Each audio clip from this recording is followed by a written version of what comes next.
प्रचार प्रसार करने के लिए पहुंची अपने भतीजे के यहाँ, सिंधिया जी के यहाँ? मेरा भतीजे में तो मेरे प्राण बचते हैं और ना मैं भूलूंगी ना बीजेपी भूलेगी कि जब जब हम कांग्रेस से पराजित हुए हैं तो वापस हमें सत्ता में लाने का काम सिंधिया परिवार ने ही किया है। एक बार अम्मा ने किया था जब उनने कांग्रेस की सरकार गिरा करके जनसंघ की सरकार बनवा दी थी, और वही काम फिर ज्योतिरादित्य ने किया जब कांग्रेस की सरकार गिरा करके बीजेपी की सरकार बनवा दी।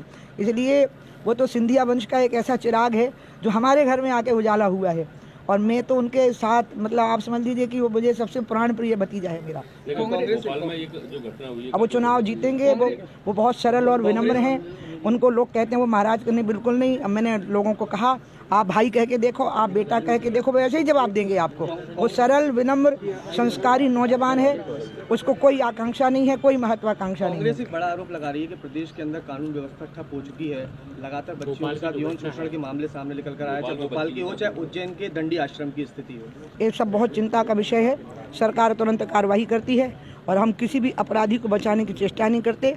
जबकि जब कांग्रेस शासित राज्यों में ऐसी घटना होती है तो कांग्रेस के नेता एक लफ्ज़ नहीं बोलते और उनको बचाने की कोशिश करते हैं। लेकिन यहाँ पर उल्टा होता है।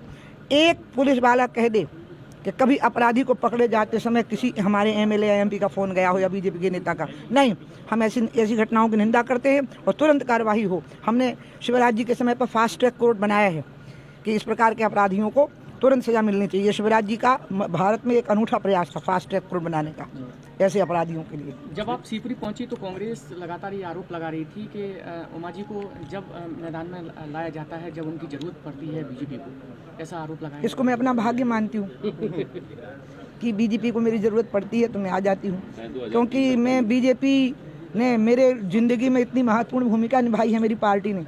और आपको मोदी जी के बारे में नहीं पता है, जब मुझे बीजेपी में लाने की कोशिश हुई तो सारे विरोधों को दरकिनार करके मुझे पार्टी में लाने का जो संबल प्रदान किया नितिन गडकरी जी को, वो मोदी जी ने ही किया था। कि मोदी जी ने कहा था कि लेके आओ उमा को, आप चिंता मत करो। इसलिए नितिन गडकरी का साथ उस समय पे कोई खड़े हो गए थे मुझे बीजेपी में वापस लाने के लिए, तो वो मोदी जी थे। इसलिए मेरी वजह से मोदी जी के 2 वोट भी बढ़ गए और सिंधिया जी के 4 वोट भी बढ़ गए, तो मैं अपना भाग्य समझूंगी। आप सनातन संस्कृति की धुरा लेकर आगे बढ़ रही हैं। दमोह कलेक्टर का एक बयान सामने आया है, उन्होंने अपील करी है कि जो सरकारी कर्मचारी हैं वो जीन्स टी शर्ट को त्याग दें।